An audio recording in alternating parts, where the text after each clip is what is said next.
Thank you, Mbak. Thank you, Mbak Ninis. Right, okay, so we already come to it's about English skills and the hierarchy. So I did some modifications in the PowerPoint that I sent you in the Google links, but that's not so much. I just need to update the references and also the journals and a little bit on the content of the slide, sedikit aja biar nggak terlalu jadul gitu ya yang kita bahas gitu. So today we are going to talk about this. Keempat English skills itu apa saja dan hierarkinya bagaimana. I took all of the resources from here. Stephen Krashen. I know it's very old, but this is the theorem, induk teori gitu untuk pembelajaran the teaching of English skills. It's just like you keep using Betty Azar for grammar and also Donald Ari and Penny for some methodologies. Although the new emerging researchers, just like Cohen, Reswell, already joined the conversation, but we have the theorem yang induknya untuk pembelajaran tersebut. Jadi kita pakai Krashen 1989, David Noonan, of course, 1991. He was a professor at the University of New South Wales, my alma mater, and he was very nice and approachable. So I know him quite in person. Jeremy Harmar, ini lumayan baru, and we are going to refer to him in our works about action plan and the classroom activities. Yang dua ini saya ambilkan dari jurnal, meskipun nggak baru-baru amat ya. Jadi Robertson and Eklund, and Hill and Flynn. Gitu. Buku sih sebenarnya, tapi nggak sebabon atau se-Inggris. Okay, anyone's familiar with this book? Ada yang udah pernah baca atau sering baca atau udah hafal di luar kepala gitu buku-buku ini? No? Or maybe the names, you are familiar with the names? Yeah, Krashen, Bu. Yeah, Krashen of course, very popular. And Noonan biasanya dia bapak ini ya ahli listening gitu. Buku-bukunya banyak David Noonan. Okay, now let's move on. So today I will cover 5 topics. Pertama kita akan bahas what are the 4 English skills. Sudah dibahas sedikit kemarin, tapi ini diperinci lagi. And then it's language teaching methodology. Metode mengajar bahasa. Nanti Bapak Ibu sekalian dan teman-teman akan mempelajari sebenarnya bedanya metodologi, methods, syllabus, dan lain sebagainya itu apa. And then how to have effective classroom management, and then classroom instructions that work, bagaimana cara memberikan pembelajaran bahasa yang efektif, and then action plan, 5 topik yang terakhir, action plan. This is quite a dilemma for me because I teach how to teach gitu ya, jadi kan ngajarnya harus beres, harus enak gitu. Kalau ngajarnya sendiri nggak enak kan bingung juga. But yeah, I try to craft some activities for you, but it's so hard to make a game out of a content subject. Kalau listening, speaking dibikin game gampang, tapi kalau kayak begini saya bingung juga. Jadi kalau teman-teman punya ide main game untuk the teaching of English skills, I'll be very happy to join that. Okay, the first is the 4 English skills. Itu apa aja? Gampang toh? Siapa yang mau membantu atau mengingat-ingat? Listening, reading, speaking, writing. Okay, very good. Listening, reading, speaking, and writing. Thank you very much, Mas Dino. And you already said that properly according to the order. Gitu ya. Listening ini receptive. And then speaking itu productive. Reading itu receptive. And then writing itu productive. Jadi ada 2 model untuk menyebutkan hierarki itu tadi. Kalau yang disebutkan oleh Mas Dino, I prefer that better. I more agree with that hierarchy. Jadi kita dari listening dan reading dulu, receptive, menerima dulu, baru kita bisa memproduksi speaking and writing as a productive skills. Tapi ada juga orang yang sekali mendengar, itu kan diharapkan kita bisa menimpali. So after receive information, you have to do communication. Jadi setelah mendengar, berbicara, hasilnya orang baca, ya pasti bisa nulis. Nah, jadi ada yang bilang seperti ini, receptive, productive, receptive, productive. Here are the new terms for the 4 English skills, gitu ya. Dulu mungkin yang populer adalah aktif dan pasif skill. Tapi perlu diingat, pengertian ini sudah direvisi bahwa orang kalau mendengar dan berbicara itu tidak pasif. Mereka berpikir gitu. Orang mendengar, they do information processing in the psycholinguistic work, in the psycholinguistic term, their brains are working, hal-hal seperti itu. Jadi sekarang diganti namanya menjadi receptive dan produktif. Jadi bukan lagi pasif dan aktif skill karena sebenarnya dua-duanya aktif. Jadi baik listening, speaking, reading, writing semuanya masuk ke dalam active skill, tapi aktifnya sebagai receiver, penerima, maka disebut receptive, dan yang satunya aktif sebagai produser. Jadi kalau berbicara atau mendengar. Okay, so in this whole semester, as I showed you last week, first half of the semester, we are going to focus on the receptive skill. Listening sama readingnya didulukan. Jadi ini kita belajar hierarkinya dulu. Insya Allah minggu depan baru kita bahas belajar listening itu bagaimana. Lalu belajar reading dan setelah itu baru tugasnya sekali. Right. Okay, next. So the function of four English skills. Yang pertama adalah bersifat transactional. Transfer of information, getting the goods and services. This function trace back to the 18th or 17th century when there is the industrial revolutions of England. Jadi pada saat itu bahasa Inggris hanya berfungsi transaksional saja, seperti jual beli, lalu hanya transfer informasi saja, tidak untuk menjalin persahabatan atau sosialisasi, jadi ya secukupnya saja. And then the second, now it's more interactional to maintain social relationships. Ada juga yang lebih dari itu, misalnya untuk the educational purpose, kan untuk transfer knowledge and information, and also having some discussion. Itu kan transaksional tapi yang social relationship. Ada penggunaan yang seperti itu. Jadi fungsi bahasa sebenarnya itu ada dua ini, transactional and interactional. As long as your peers or the people you are talking to can understand your words, so the communication works. Cukup itu saja. Jadi sebenarnya nggak usah yang sampai ke grammar dan lain sebagainya. Maka itu kan fokusnya listening, speaking, reading, sama writing. Ada lagi kan structure, vocab, dan teman-teman. Tapi saya berpedoman bahwa fungsinya ya dua ini, transactional and interactional. Selama dua-duanya saling paham maksudnya apa. Even when the Westerners, bahkan orang bule pun atau native speakers, sometimes they do not understand the grammar properly. Kadang masih kebolak-balik gitu. Simple present tense, mereka juga bingung present simple tense, hal-hal seperti itu. And sometimes when they are telling about past experience, kan harusnya cerita when I went to school, I bla bla bla. Mereka masih pakai kata-kata when I go to school, but we can understand it. Sama seperti bahasa Indonesia, we are as the native speakers. Kan teman-teman sekalian nggak mungkin yang sampai sangat rigid, nggak tahu kalau Mbak Nins ya, seperti kalimat majemuk, bertingkat, perluasan objek. Nah, hal-hal seperti itu kan like we do not really care about that. Soalnya saya tanya kabar juga, halo Mas Daniar, apa kabar? Gitu kan nggak mungkin. Selamat pagi Bapak Daniar, ada apakah gerangan? Things like that. So yeah, we just use the language as a transactional and interactional. Okay, until this slide, any question or comments? Ada yang mau sharing? Pengalaman atau cerita atau mau komen? Atau kalau punya tambahan info seperti Ibu, saya rasa fungsinya bahasa nggak cuma dua itu aja deh, ada lagi apa gitu. So please, this class is open for discussion.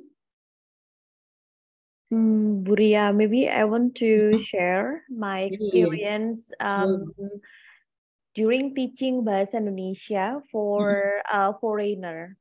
Oh yeah. I think during the 3 years ago, I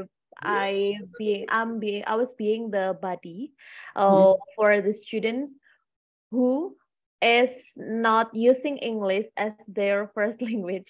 Jadi waktu itu sangat kesulitan sekali. But the things they do is they learn English first before they learn bahasa Indonesia. Oh wow, okay. I'm not sure it will be effective, but he mentioned that it is quite good for me, Mbak Nisa, because I can understand what the people in Indonesia speaking. Karena orang-orang Indonesia ini kalau ngajarin saya itu sangat formal gitu. But Oh, they live with the people, ya anak-anak kosan. Bahkan kadang kalau anak Jawa they swearing gitu ya, yang selalu diajarkan adalah swearing seperti itu. So I think when I teach, no, not teaching, but I just being his buddy, I ask them to learn about the reading first. Reading is very important, and then after that listening. But I asked them to listen not from the official audio, like from the apa sih, kayak dari kementerian pasti akan sangat very formal. Yeah. I always share about the video from the vlog, Indonesian vlog kayak gitu. Nah, and I think it can be, it also can work if we are teaching English, so we can learn from the people who use the English as daily communication instead of using English as the academic, maybe because it can help us to what is that, like doing the IELTS test. Karena di IELTS pun juga even we are taking the academic test for IELTS, but the apa ya, bahasanya yang manusiawi itu tetap dinilai sangat tinggi gitu daripada instead of we are using the very formal language. Yeah, sure. Thank you very much, Mbak Ninis, for sharing. So actually learning language, we have to highlight, benar sekali, saya setuju ya. In learning every language, we have the same approach. Jadi mau itu belajar bahasa Inggris, bahasa Indonesia, atau bahasa Jawa, you just put them in their natural habitat, gitu kan? Kayak tadi anak-anak BIPA atau apa, nah itu mungkin kalau belajarnya BIPA aja selama formal atau di kampus gitu akan lebih lama belajarnya daripada berinteraksi dengan anak-anak kosan, terutama yang dengan badinya atau teman-temannya. Just like the same with us, meskipun kita ke luar negeri, tapi kalau pulang kuliah kumpulnya masih tetap sama orang-orang Indonesia, so you will not improve your speaking. Really, that will happen. Kayak gitu. While I'm also experiencing this with my kids, I never teach them bahasa Indonesia. Jadi kan naturally they speak English because they were there since they were kids. When I went back here, langsung ditaruh aja di sekolahan gitu, sekitar 2-3 minggu gitu bahasa Indonesianya dia bisa acquire sendiri. Nah, the lifespan pembelajaran bahasa itu paling cepat di bawah usia 12 tahun. Jadi kalau udah kayak kita ini udah agak dewasa, apalagi kayak saya ini ya, udah madya kayaknya, nah itu agak lama belajarnya. But for kids, if they are under 12, you just put them, usually they will acquire the language within 14 days. 2 minggu itu biasanya udah bisa. Kalau anak kecil ya, meskipun dia nggak bisa memproduksi secara cepat, tapi makin kecil itu makin cepat kayak gitu. Just the same like our kids today, mereka belajarnya kan tahu-tahu pintar aja bahasa Inggris ya, biasanya karena mereka main game, terus nontonnya kan TikTok, terus lihat 9gag, hal-hal kayak gitu. Jadi sama seperti temannya Mbak Ninis tadi yang diceritain, kalau dia sering kumpul sama teman-teman Indonesia, terus nonton vlog yang informal dan lain sebagainya, itu akan lebih cepat acquire the second language. So this theory doesn't only apply in English, but this is to learn all of the languages. Memang bahasa itu soal pembiasaan, gitu. Jadi ya itu tadi harus dibiasakan, meskipun udah kayak pinter banget, tapi kalau udah lama nggak dipakai biasanya hilang juga.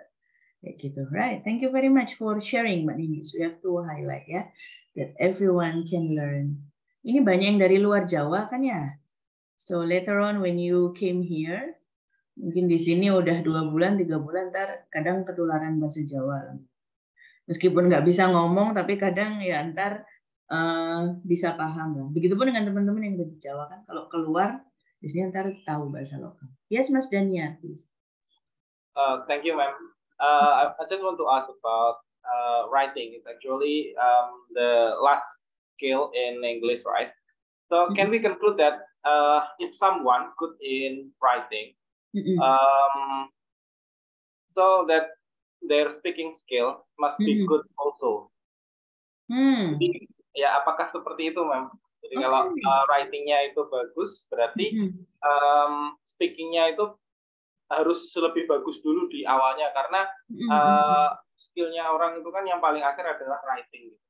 Apakah bisa ditafsirkan seperti itu atau gimana untuk second language acquisition-nya ini? Right. Thank you. Okay, no worries at all.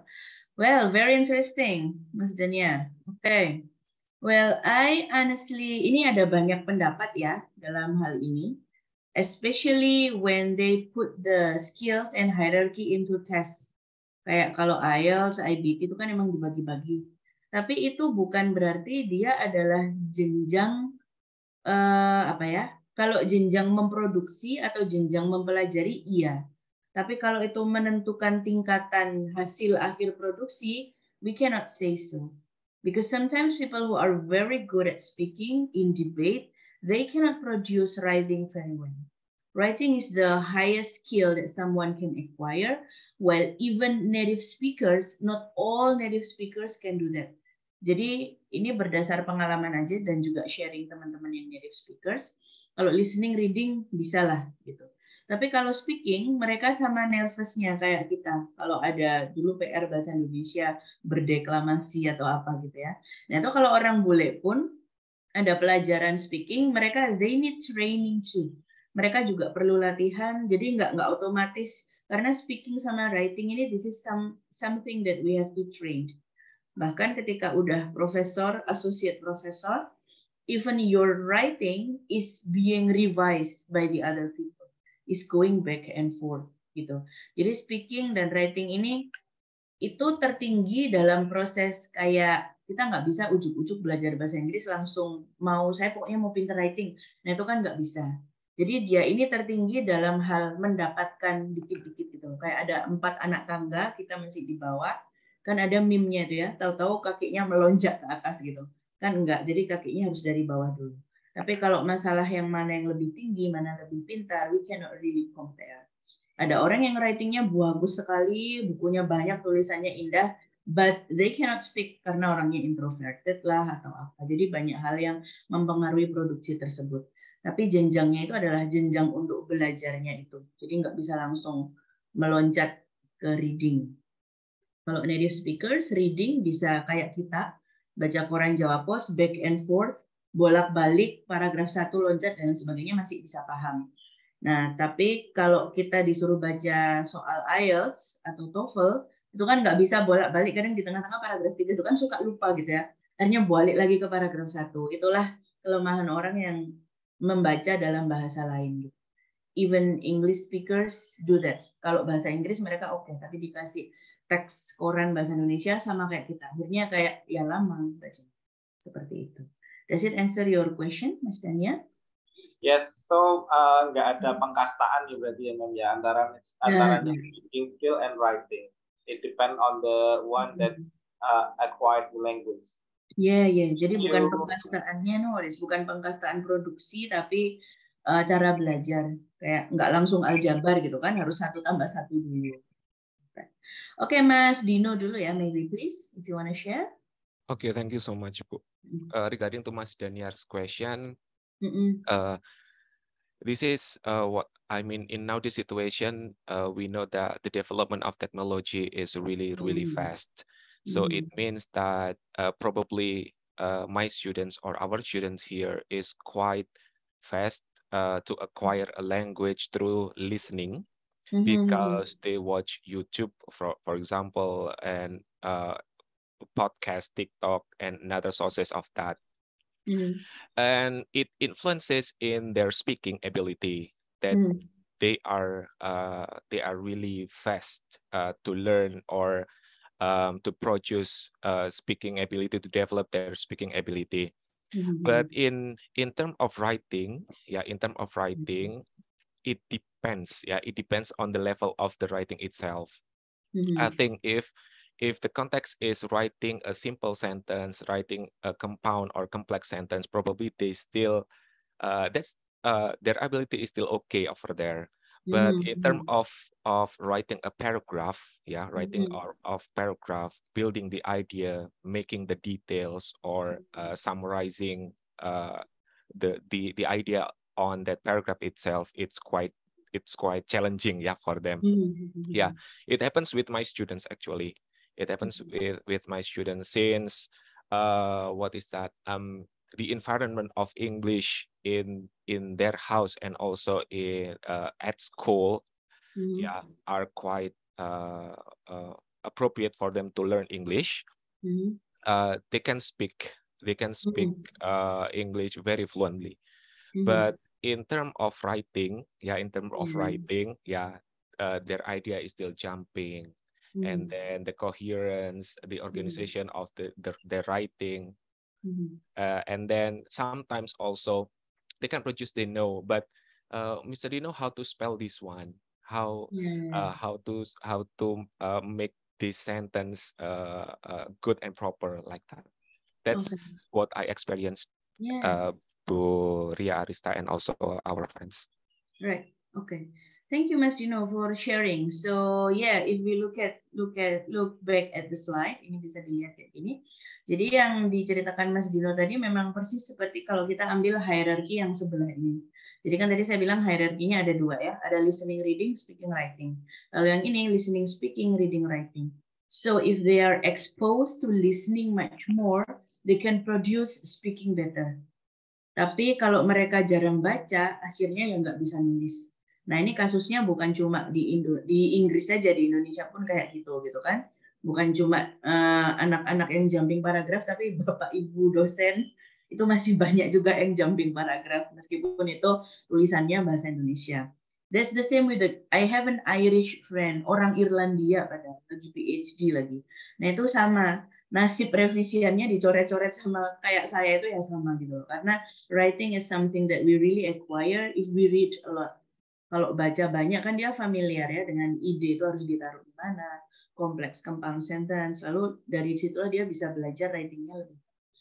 Jadi memang ini sesuatu yang kita expose-nya atau belajarnya lebih banyak di mana, disitulah kita bisa memproduksi lebih baik. Seperti yang di-share Mas Dino tadi. So thank you for sharing. There are lots of things that we experience together, bisa beda-beda. Tapi yang jelas kalau bisa terekspos pada keduanya ini dengan baik, listening and reading, so we can produce speaking and writing very well. Right, okay. More questions? No? Right, okay. Let me go on to the next slide. Language teaching methodology. Okay. Syllabus design versus methodology. Ini kalau udah buka-buka slide-nya pasti udah bisa mengira-ngira lah kira-kira perbedaannya. So maybe anyone can share what is syllabus design and what is methodology. Dan kira-kira perbedaannya itu apa? Jadi untuk language teaching ini kan ada syllabus, terus ada metode. Kalau dulu S1-nya mungkin ada yang bukan pendidikan ya. Kalau yang udah pendidikan, saya kira bisa diingat-ingat dulu. So anyone can share, or maybe can predict, dikira-kira juga nggak apa-apa. Silabus desain itu apa, metodologi itu apa, and how do they differ?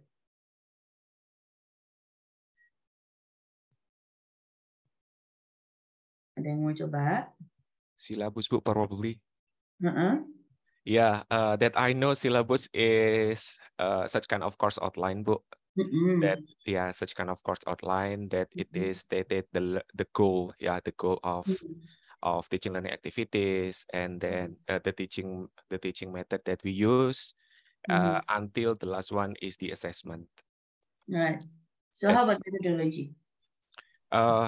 Since it is method, but that I know the way, yeah. Oh yeah. Yeah, the way of teaching. So it is about what is that? The principle of teaching itself, I mean, if we teach listening, so we use the principle of listening, and then the way of how we teach listening using audio, using the help of video, for example, like that book. That's what I know. Okay, hampir benar, 85% lah ya gitu. Okay, so here, syllabus design, you're right, is the course outline, is the whole plan. What, why, and when.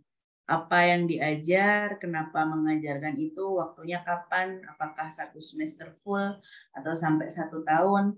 Methodology is the how, the way. Yang what, why, when ini tadi, cara menyampaikannya itu bagaimana. So syllabus design is a bigger umbrella, bigger concept than the methodology. Gitu. Setiap orang bisa mengajar, apalagi I believe that some people are very gifted. Jadi kayak dikasih knowledge aja, dia tuh bisa menyampaikan ke orang lain tuh dengan enak gitu, tanpa harus diajari bahwa orang ngajar itu jaraknya harus segini, suaranya harus dinaik turunkan, harus apa. Itu so they are gifted with the way of explaining things to people. Tapi orang-orang ini belum tentu bisa bikin RPP, gitu ya. Nah, jadi syllabus design ini yang umbrella besarnya itu ngajar apa, topiknya apa, dan kapan diajarkan semua perintilan dalam course outline itu, and then how did you do that? How ini ada 2, ada teknik, ada strategi. Can you please differ? What is techniques? What is strategy? Ada yang tahu nggak? Sebenarnya ini mirip-mirip sih 11-12. But I personally conclude setelah membaca dan lain-lainnya teknologi jadi teknik and strategi itu berbeda. So kira-kira bedanya di mana? Teaching teknik sama teaching strategi. Ada lagi teaching media macam-macam. No one can guess bedanya teknik sama strategi? Teknik is a plan, strategy is a plan book in my opinion. Kalau teknik? Teknik is what we do. Teknik is what we do, right? Okay. So kalau strategi is a plan, bedanya sama desain apa dong, Mas Dino? Right. Okay. Nah, jadi plan, order, pokoknya udah direncanakan dari awal, matang-matang banget, saklek, udah turunan undang-undang gitu ya, itu syllabus design. And then di dalam metodologi, we have technique and strategy. Technique follows the how and what, why, when. Jadi misalnya, saya ngajar listening, caranya nanti saya memutarkan audio. Tekniknya seperti itu. Tapi ternyata tiba-tiba di tengah ngajar, itu lampunya mati. Jadi saya nggak bisa memutarkan audio. So you have to think fast to find the strategy how to solve that problem. So strategy is like yes, you can say plan, but it is plan B, gitu kan ya. Lagi mau ngajar listening, terus ternyata audionya mati atau bagaimana. So strateginya gimana ini? Oh, if you are experienced teacher, pasti udah bisa dengan gampang melihat kayak, ya udahlah dibagi kelompok aja kan. Terus satu kelompok suruh bikin 1 kalimat gitu misalnya. Nah terus kalimat itu dibacakan keras-keras, suruh nebak teman-temannya yang lain. So it's going to be listen to your friends. Nah, jadi strateginya kan kayak gitu. Jadi nggak mau strategi ini istilahnya guru jangan menyerah gitu ya. Udah tahu lampu mati terus ya udah anak-anak sekarang kita akhiri, ntar saya kirim di Canvas aja, di download masing-masing. So it's not like that. You can make a reason, bisa beralasan kayak tadi yang Ninis bilang. Listening itu harus authentic materials gitu, nggak harus mendengarkan dari sesuatu yang teks atau apa. Bisa mendengarkan ke temennya sendiri, nah itu kan autentik banget ya. Nah, pelajaran listening itu makin jelek tipnya berarti makin bagus pelajarannya gitu. Because that's impossible for you to like, ya itu kan nggak mungkin kita lagi di luar negeri terus semuanya tuh hening, jadi kita bisa listening dengan baik. There are lots of noises and stuff. So jadi ya itulah harus pinter-pinter membujuk juga. So teaching is a work of art, ada kata-kata seperti itu, right? So that's the difference between technique and strategy. Okay, now next. Classroom tasks and activities and the management of learning. Sorry, kelihatan soalnya. So here, kalau pada saat mengajar, of course, you have to tailor the tasks and the activities and the management of learning ini tadi. Jadi ada tugas-tugas, ada kegiatan, dan semuanya ini harus diatur porsinya. Kayak gitu. Ini semua masuknya ke dalam syllabus design. And then next, the development of teaching routine, materials, and tasks for use in the classroom. Itu masuk ke dalam sini. Jadi syllabus design itu isinya you design things like this. Tugas-tugasnya, kegiatannya semuanya. And then rutinnya. Jadi kan di dalam satu kelas itu ada macam-macam anak ya. Some of them are audio, some of them are lingual, kinesthetic. Of course, you cannot afford the whole class, gitu. But you can craft the activities to accommodate every learner in every meeting. Jadi misalnya meeting 2 dan ketiga itu kita bikin visual lah. Gitu. Mungkin anak-anak yang kinestetik atau yang audio nggak akan tertarik. Tapi bisa nanti meeting keempat atau kelima kita bikin games atau sesuatu yang move. Jadi meskipun nggak selalu 16 kali pertemuan ini semua anak terakomodir dengan baik, but at least for 1 or 2 meetings, they feel that they are seen. Yang penting mereka terlihat gitu. And they feel like they can contribute, although it is not much. Jadi emang ini susah-susah gampang. Kalau menurut saya, activities itu bisa diatur, visual, audio, atau kinestetik. Yang sangat challenging itu adalah the different proficiency. Jadi ada yang beginner banget, ada yang intermediate, ada yang sudah advanced. That's going to be harder to handle compared to the people with the different learning styles. For me, it's like that. So until here, anyone can share how do you handle a very diverse class with, let's say, 20 or 25 students with different English proficiency. So anyone can share, karena kita kan ngajarnya bahasa Inggris gitu ya, dan English proficiency itu beda-beda gitu. Ada anak yang beginner, intermediate, atau advanced. If you have experience in your classroom, what did you do in order to teach those different students?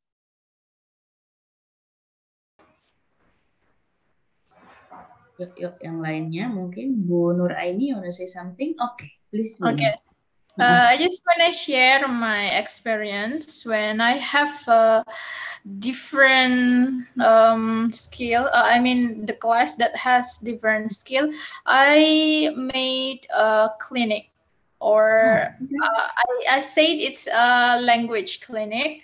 So I will put the lower proficiency students into that clinic for some weeks, and after they have enough proficiency, then we can, every day we have the same class, but I put a special treatment to the lower proficiency students, so that's why they can catch up the other student who has already advanced. So that's my experience. So we give another treatment for students to have the same ability with other, or at least they can understand well. That's my experience. Thank you. So, Bu Nur Aini, when you say clinic, does it mean that you have extra meetings? Yeah, that's right. Just like extracurricular or something like that, additional class. Right. Okay. Wow, that's very dedicative ya, sangat inilah mau memberikan extra spare time. Thank you. Anyone else wants to share? How do you handle students with different abilities in one classroom? That's very interesting to have a clinic. Yes. So usually how many students join the clinic, Bu Nur Aini, biasanya dalam satu kelas? Normally? Usually 5 until 10. Because from 20 students, half of them, they have already enough proficiency, but for the other, they still have difficulty, especially in pronunciation. So that's why we drill and give the thing that they are lack of the materials. So we did the assessment first, of course, and then we have already know what are the weaknesses from our students. That's why we design the clinic based on what will we improve. Okay. Did they show progress after the Yeah, clinic? of course. And also when they have that clinic, it feels like private or not feeling too shy in my opinion. So that's why they feel just like free and not too shy because they speak in front of the advanced students. So it feels like the same skill or the same ability with the other friends. So that's why they feel more yeah, just free or not too shy when having the clinic. Right, it's fantastic. Bu Nur Aini, do you know you can write your thesis based on that? I mean, like, it's a research. You have a treatment to the students with the different proficiency. That's a very good treatment. And then maybe if you don't have any title yet for your thesis, you can propose and the term is quite catchy, the clinic for, so that's going to be selling. Yeah, Right. yeah. Okay. Yeah, thank you for the suggestion. Right. Okay, maybe anyone else wants to share? Satu lagi mungkin. We can exchange our experience and maybe do the same to our classroom. So you can have more takeaways take out from this classroom rather than only theory and knowledge. We can share the best practices. No? Yes, silahkan Mbak Syarif. Mbak Syarif, monggo. Okay, thank you very much for the time, ma'am. Based on my experience, the thing that I already experienced it's totally different with Mbak Nur Aini because in the place where I teach, there are some students with different proficiency from the beginner until pro, perhaps. But in that case, there are two strategies that I did. The first, I'm going to make them in a small group. Each consists of 5 or 6 or 4, depend on depend on the students in that class. And then for the student who had low will be joined with the student with high high proficiency. It can be concluded that the student who had a high proficiency will going to help us to teach the student with a low proficiency. Yeah. And then the second, for the student who had a high proficiency, we're going work if for Miss Nur Aini, she had a clinic, but in the place where I teach, we're going to give them Olympiad class, or maybe it's some kind of for the student who had a high proficiency, we will treat and we will fill some certain questions, or maybe if for instance, if she had some kind of during the test that we already gave in that drilling certain questions, we're going to ask them to join in English Olympiad competition, because now I what I've learned and what I've experienced, what I've observed, there are a lot of individual organizations who held national online competitions, start from elementary, junior until a senior. That's and then also in addition, we also encourage them to speech, to give some kind of speech. We also ask them to memorize a certain text of the speech, and then if there is some kind of competitions, we ask them to join in that competition. And also, if there is some kind of expo in our school, and then the parents were invited. We also asked them to perform just to make the family of them very proud of their students. That's the thing that based on my experience. Right, thank you very much, Pak Syarif. So it's like peer teaching and mentoring, ya. Saling mengajar teman tadi kan. So who are advanced teach the low proficiency. There are a lot of research about that tentang the effectiveness of peer teaching and mentoring. If you can provide a good observation on that, you can also make a report on what your schools do. It's very interesting. Right, so Bapak Ibu dan teman-teman sekalian, banyak sekali yang bisa kita lakukan ternyata di dalam English teaching methodology. As long as you have the syllabus design, ini tadi, dan how, caranya ini tadi ya. So here, caranya bagaimana? There are top-down macro features and bottom-up individual contents. So in every way of teaching listening, speaking, reading, or writing, you have to combine these two, gitu. Kalau top down, we come up into the class and we introduce the big topic that we are going to talk about today. Jadi, halo anak-anak, hari ini kita akan berbicara tentang weather. Jadi langsung seperti itu, top down, the macro features. Well, the bottom up, you start from the chunks, the vocabulary, and also the syllables maybe, jadi hal-hal sekecil itu. Misalnya masuk-masuk, Bapak Ibu itu punya gambar awan, hujan, salju. Terus ditanyakan, bahasa Inggrisnya awan apa? Cloud. How about hujan? Rain. Jadi dari bottom up itu, you talk about the small things, and then until that time, your students will understand that, oh yeah, we are going to talk about weather.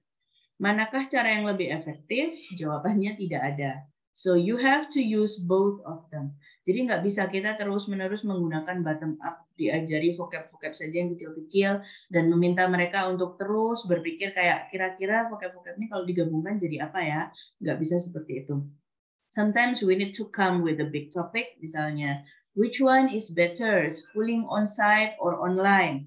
Nah kayak gitu tuh kan langsung top down, macro features-nya. Anak-anak kita minta untuk berdebat atau membicarakan tentang isu terkini, enakan sekolah pakai Zoom atau datang ke sekolah, itu macro features-nya. So in teaching languages, you have to always incorporate these features together. Top down-nya dipakai, bottom up-nya juga dipakai. Why it is important? Because sometimes, just like Mas Dino and Mas Daniel said tadi, beberapa orang pintar sekali speakingnya, but sometimes they don't know how to write gitu. Just like, yeah, I have a student, they're very good in English. Mereka bisa ngomong kayak, this is very good, bla bla bla. Tapi begitu saya kasih tulisan GOOD gitu, ini bacanya apa? Mereka apa itu goot?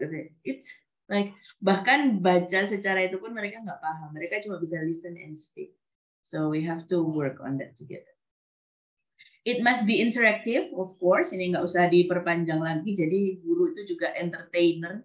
Gitu ya, apalagi kalau anak SD luar biasa sekali, harus you work up and down, bahkan ketika after school you're still working. Kalau saya ngajar adult learners kayak gini kan biasa gitu, kayak udah dipantik pertanyaan, you guys are sharing everything and I also learn, and this is easier. And also your score is your own responsibility. Jadi nggak ada ceritanya orang tuanya datang ke saya kayak, Pak Dino kok cuma dapat B+.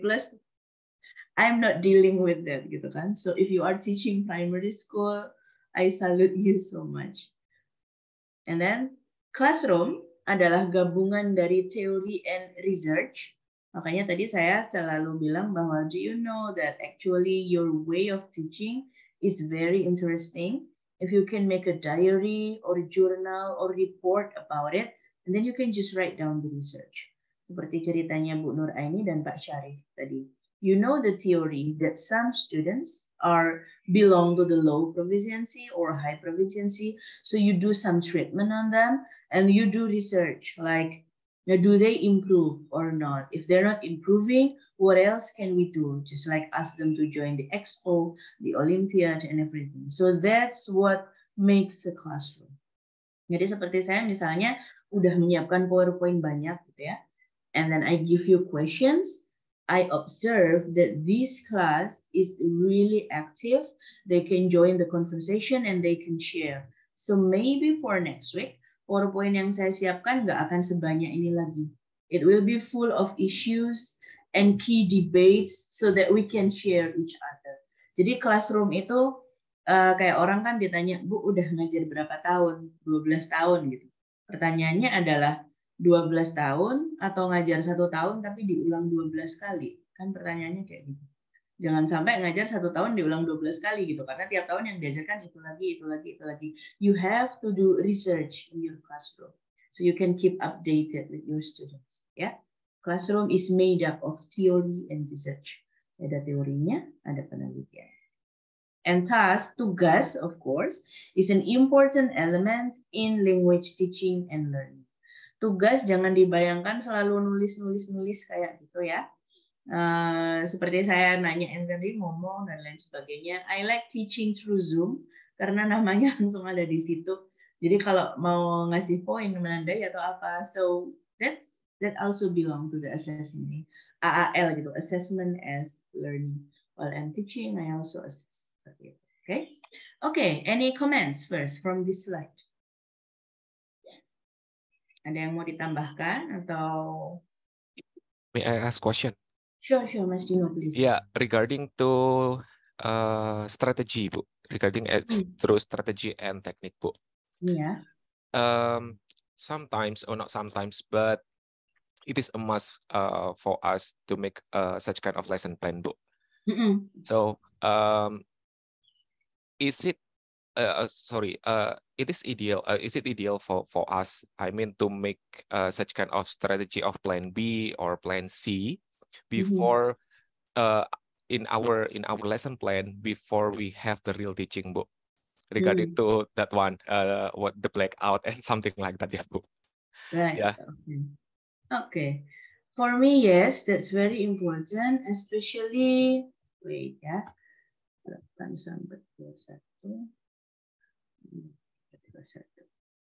So, especially when we are a beginner teacher, gitu. Jadi lifespan of a teacher dibagi jadi 3. Ini banyak teori, tapi kalau saya pakai teorinya ini ya, Biochem, kalau nggak salah tahun 2014. Saya tulis di sini aja. Tapi kalau kita ngikuti Biochem 2014, guru itu dibagi jadi 3 kelompok. 0 sampai 8 itu kehitungnya masih beginner. So this is very important for them to write down lesson plan. Sangat bagus lagi seperti yang dikatakan Mas Dino tadi, ada plan B, plan C dan lain sebagainya. Ya kita misalnya mau memfasilitasi anak visual hari ini mau nonton video Pororo gitu misalnya kan ya. Nah terus tahu-tahu mati lampu. And then what do we do to accommodate to the visual students? Kan kita harus punya, misalnya kita bisa pakai finger puppet. Nah kayak gitu kan juga bisa, yang nggak butuh listrik. Jadi paling nggak plan itu ada plan A, plan B, plan C lah gitu. Jadi ada yang bisa bergantung dengan listrik.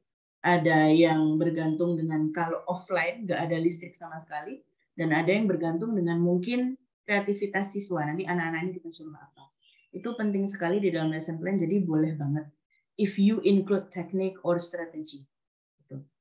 Nah biasanya untuk guru-guru yang udah intermediate ini 8, udah ngajar selama 8 sampai 21 tahun ini, biasanya mereka bisa mengenali model anak-anak tuh kayak apa.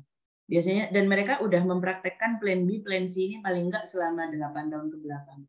Jadi ketika dihadapkan dengan sesuatu yang sulit, they know what to do because they already repeat their plans and they can adhere those plans with those students. Nah, apalagi yang udah mengajar lebih dari 21 tahun, yang udah kayak veteran teachers banget, ini ada keuntungan, ada kelemahannya. Keuntungannya, if the students are quite stable, anak-anaknya misalnya anak-anak Gen X atau Gen Y itu kan quite stable and long, mengajar anak-anak itu dengan metode yang nggak begitu berubah-ubah dan dengan plan-plan yang pernah diulangi kemarin, that will be okay. But students now are very dynamic. If we are teaching more than 21 years and we don't keep up with the technology or with this Gen Z and Gen Alpha, otomatis nanti kita bisa ketinggalan. Nah ini biasanya ada kurva di dalam teacher professional development. Pada saat ini mereka kurvanya naik, semangat banget.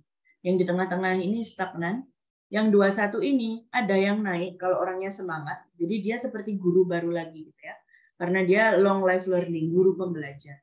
Tapi kalau udah yang udah lama ngapain belajar gitu, bentar lagi saya pensiun, ada lagi yang kurangnya. Seperti itu. Just make sure that you have been teaching for 15 years. Make sure that you teach for 15 years, not teaching for 1 year and repeat that for 15 times gitu.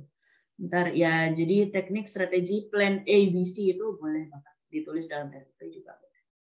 I hope that answers your questions. Ya, very clear, Bu. Okay. More questions? Ada lagi pertanyaan? No? Okay, let's move on to the next slide. 8. Effective classroom management. Jadi, manajemen kelas yang efektif itu bagaimana sih? Tadi kan sudah dijelaskan tentang ya pokoknya manajemen itu harus seimbang antara silabus desainnya bagaimana yang dilaksanakan bagaimana, terus ada tugas interaktif dan lain sebagainya. So first, what went wrong? Kita harus mempelajari dulu yang salah dalam pembelajaran bahasa Inggris itu apa, gitu kan? Kayak udah belajar bahasa Inggris mulai SD sampai SMA, begitu masuk kuliah pelajaran ISP tapi speaking masih kayak gitu kan. First, do not use the approach of behaviorist psychology, the audio-lingual method. Kayak yang saya ajarkan kayak gini ini, jangan dipraktekkan ke anak-anak, apalagi anak SD, SMP, kayak gitu. Behaviorist is like you just sit down and then receive the content. If you are adult learners, kalau udah kayak Bapak Ibu dan teman-teman kayak gini nggak masalah, karena kita berada dalam tataran pola pikir dan usia yang sama. Jadi ketika diajak ngomong itu nyambung. Nah, tapi kalau anak SD dikasih pelajaran kayak gini ya pasti dia udah muter-muter kemana-mana, kalau udah ya duduk udah nggak enak dan lain sebagainya. So just trace back when you were a primary school student. Buat saya ketika menjadi guru itu yang saya pikirkan adalah ketika saya SD, guru siapa yang paling saya ingat? Pasti ada 2. Yang satu yang bikin ngantuk atau galak, membosankan gitu kan. Nah, terus yang satunya ini very fun and active, that although I cannot get every lesson from his semester, but there is something I can pick out. Gitu. Kan misalnya Pak Syarif ngajarnya full 1 tahun gitu ya. Anak-anak ini nggak mungkin nginget semester 1, semester 2 belajar vocab ini itu, no. Tapi ada satu banget yang dia ingat, vocab tentang pelajaran cuaca itu tadi. Jadi, so when you are becoming the primary school teacher, make sure that you trace back itu dulu, diingat dulu waktu SD dulu, guru yang menyenangkan yang paling saya ingat ngajarnya itu yang kayak gimana ya, and try to copy that or even be better than that. Tuh, karena kalau saya yang saya ingat ada 2, satunya yang cuma ceramah aja gitu kan. Itu kalau anak SD dikasih ceramah ya udah nggak nyambung, pelajarannya itu tentang RT RW, terus yudikatif, legislatif, fungsi DPR, MPR, hal-hal seperti itu we don't get that. Tapi ketika ada pembelajaran lingkungan kok saya diajak keluar, bersihkan sampah, angkut plastik. Dari situ itu anak bisa ingat bahwa oh plastik itu nggak boleh dibuang sembarangan. Things like that. So you don't use the audio-lingual method for the behaviorist psychology. And then the second, transformational generative or TG grammar cognitive teaching. Ini kalau bisa jangan. What went wrong itu 2 ini. So you teach grammar like S ditambah V1 ditambah O ditambah komplement. Nah itu jangankan anak kecil ya, anak SMP SMA kita aja udah males dengerin. Kayak gitu. Jadi mengajarkan grammar kalau bisa you start from the students, ask them to make sentence, salah-salah nggak apa-apa. Nanti baru ditulis di papan itu kita betulkan. Kalau misalnya trees itu move, kalau tree itu moves. Dalam bahasa Inggris tidak mungkin huruf S digunakan 2 kali berturut-turut. Kalau trees-nya banyak berarti itu move. Kalau tree-nya 1 berarti tree moves. Hal-hal seperti itu. Jadi tidak diajarkan cognitive teaching-nya ini, dipaksa berpikir secara kognitif tentang grammar. Okay, I know many people or maybe some of you disagree with this. If you have any other views, would you please share? Misalnya ada yang disagree kayaknya nggak apa-apa deh Bu ngajar gitu aja. It's okay, we are open for discussion. Silakan yang mau sharing mungkin. Kok saya suka pakai audio lingual atau saya nggak masalah ngajar pakai cognitive teaching. Anyone, please? Ada yang mau share? No? Berarti apakah setuju? Ini saya ambilnya dari bukunya Creation ya. Nah, saya ngikut, oh ya kalau menurut dia seperti itu kayaknya benar juga sih. Tapi kan nggak semua ahli setuju. Siapa tahu teman-teman sekalian ikut sama ahli siapa gitu. No? Right. Okay. Buria, Yes, maybe please. I want to add not the ad, but share the experience. Oh yeah, I think related to your statement about teaching the grammar by mentioning subject plus V and etc. While I was teaching in writing, especially in the engineering. Okay. I tried to ask them to write the very simple sentence in English, and yeah, they still have a problem with like as and like if the subject is she, so they have to add the s like this one, and then they still confused about how to put the adjective first or the noun first, like one. And after they write down on the paper and we do like what is that, apa sih Bu, kayak kita tukeran gitu ya, jadi one students will check the other students work and we discuss on the class. The result is the student at least they can make a concept in their head. Mereka jadi tahu konsepnya sendiri gitu ya, tanpa saya explain more about kalau misalkan subjeknya she itu ya harus ditambahin s dan etc. Based on my explanation gitu ya. Jadi kayak my correction kalau oh ini udah bener nih, kira-kira apa yang beda dengan kalimatnya si B gitu kan. Kemudian they analyze. I think using or giving understanding about the order like subject dulu, verb dulu itu masih penting begitu ya. Tapi mungkin we have to show kalau yang incorrect itu yang seperti apa, yang isu yang biasanya muncul itu seperti apa. I'm not sure if it can work if we are teaching the young learners, but if we are teaching the adult, I think it's quite good. So kita tidak hanya explain teorinya aja gitu ya, but they have to practice first and we bring the something incorrect to compare. That's all, Puria. Okay, right. Thank you very much, Nini. So ini tadi seperti yang saya tulis di depan, gitu ya. So what basically you practice in your classroom is that you bring this up together. Jadi dari bottom up-nya dulu, you ask them to make a sentence, and then they already have a half concept, can we say. Karena, oh kalau ini ada S-nya, ya ini kan konsepnya masih setengah. And then you justify with the top down. Yang teman-teman pelajari tadi itu sebenarnya adalah sebuah bentuk subject-verb agreement misalnya. Itu kan, S ditambah V tambah SIS. So that was brilliant, like we can do that. Ini adalah yang saya terangkan tadi tentang practice top down sama bottom up. We have to use it together.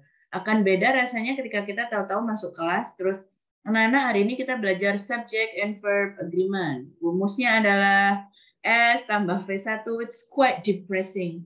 Like, gitu kan? Jadi, yeah, so that was a good practice that you share with us today. Yes, it is important, but itu tadi ya, approach-nya itu yang harus tepat. Ini tadi kuncinya, top down and bottom up, you have to use it together.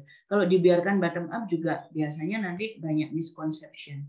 Karena kan kita nggak ngasih tahu tadi yang benar mana yang salah. Kayak gitu. Thank you, Ninis. Right, okay. More sharing? No? Right, okay. Now let's go back to the slide. Acquisition versus learning. Very interesting. Kalau ada kan ada pelajaran SLA ya, second language acquisition or something. So anyone can refresh what acquisition, what is learning, tak tambahin lagi. What is, wait. What is studying? Nah, ada acquire, ada learn, ada study. Bedanya apa? Oh. Siapa dosennya? Udah lupa. Kan ada pelajaran second language acquisition. Bedanya apa? Bu Acquire, Fardini, Bu. Bu Fardini. Kata Bu Fardini apa?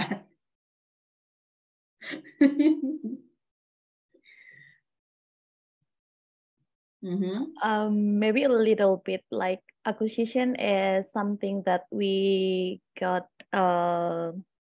if I'm not mistaken, naturally, and learning is something that we got because we study.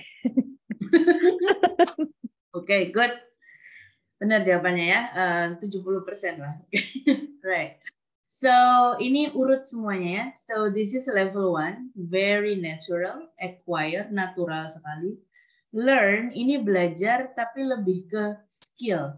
Makanya English learning, bukan English studying. Karena memang tujuan kita skill. Skill itu gunanya apa? Ya bisa memproduksi itu tadi, bisa speaking, bisa writing.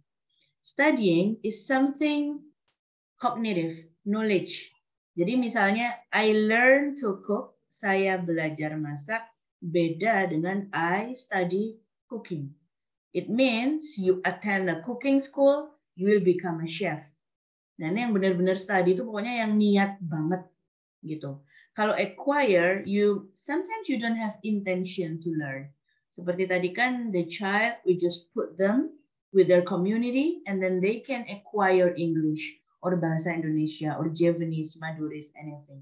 Acquire, mendapatkan secara natural. But I learn English, I learn Mandarin, I intend to learn about it. But I study Mandarin, it's like the content of the Mandarin, the history, the language and literature, I study Mandarin. So can you get the sense? Bisa kerasakah perbedaannya gitu ya? Seperti learn ini, I learn to drive, I learn to cook, I learn to, jadi dia bentuknya ada skill. Kalau study ini ya harus hadir content knowledge di sekolah. Seperti itu, oke? So, in learning language, studying boleh sih, tapi akan lebih tepat kalau yang digunakan memang acquisition atau learning. Kalau learning biasanya emang dia benar-benar kayak les gitu kan. I learn English, sengaja pergi kemana gitu. But if I acquire English, I do not learn. I just joined my parents when they moved to America, and then I get English from the interaction with my friends. Itu gitu aja. Right? Oke, jangan lupa-lupa lagi ya. So Bu Ria, may I ask? Ya, silakan Bu Radia, silakan. So that means when we are talking about learning, it does mean that it should be in academic setting, like schools or something like that. Yes, exactly. Jadi learning itu dua-duanya, bisa di academic setting, bisa juga di luar seperti itu. I learn to be a good parent, nah kan kayak gitu. Bukan I study to be a good parent. Nah ini kan didengarnya aja kayak udah aneh gitu loh.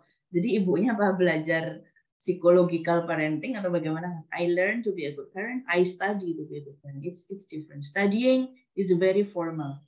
Harus yang di akademik itu study. Tapi kalau learn bisa akademik, bisa di luar. Nah, tapi kalau acquire itu non akademik. Jadi ini continuum ya, bisa dilihat ini kan level 1, 2, 3 gitu lah. Ini yang tengah-tengah, satunya ekstrem kanan, ekstrem kiri. Does it answer your question, Bu Radia? Yes, Ibu. Okay, so task is an important element in language teaching and learning. Tadi sudah dibilang, bagaimana cara mengaktifasi important elemen itu, yaitu input ditambah proses. Tidak adil juga kalau kita cuma meminta proses saja. Jadi kan kayak dikasih tugas gitu kan, kerjakan bab 1 gitu. Minggu depannya pas masuk, ya udah dikumpulin aja gitu, nggak dikoreksi, nggak apa, langsung lanjut bab 2. So that's not quite a task. Itu adalah assignment, tugas aja. Gitu. Sedangkan dalam bahasa Inggris itu yang diminta adalah task. Kita juga ngasih input dan anak juga berproses. Jadi memang tidak bisa orang cuma dikasih tugas doang, tapi inputnya nggak kita kasih. We have to justify top down-nya ini tadi kan, whether their process is right or wrong. That's the job of the educator. Okay. Okay. Question for this slide? Ada pertanyaan kan tentang slide ini? No? Okay, let's move on. Classroom instructions that work. Yang ngefek itu gimana sih ngajar itu? First, you have to set the objectives and providing feedback. I've been trying so hard to always do this. Jadi misalnya di awal tadi biar teman-teman nggak ngawang-ngawang kayak Bu Ria ntar 2 jam ngobrol apa aja ya, bakal cerita kisah hidupnya tahu gimana gitu kan. So at the beginning I told you that hari ini kita mengcover 5 topik tentang ini. And I try to provide a stop point, paling nggak every slide. Ada yang mau ditanyakan kah, ada yang mau dikonfirmasi, disanggah, didebat, ada yang mau sharing kah. So we try to make people understand what we are saying, mengikuti. Gitu. Jadi dari awal objektifnya apa, lalu dikasih feedback. Sama kalau kita ngajar anak-anak juga gitu kan. Anak-anak hari ini kita akan belajar tentang. Jadi nggak enak juga kalau tahu-tahu masuk terus ngapain gitu. Nanti anaknya bingung juga. Okay? Non-linguistic representation. Ini paling ngefek kalau buat ngajar anak SD atau SMP. Maksudnya gimana ini non-linguistic representation? Ninis mungkin yang ngajar BIPA sering praktek tapi nggak tahu namanya ini biasanya. Non-linguistics. Tanpa bahasa berarti. Ada yang bisa nebak-nebak mungkin? Mungkin cross curricular ya, Bu? Cross curricular, no. Bukan, tidak, ya? Belum secanggih itu. Okay. ini simpel aja kok. Something like showing pictures. Exactly, non-linguistic representation. Jadi ketika mengajarkan vocab akan lebih gampang ketika kita langsung menunjuk bendanya.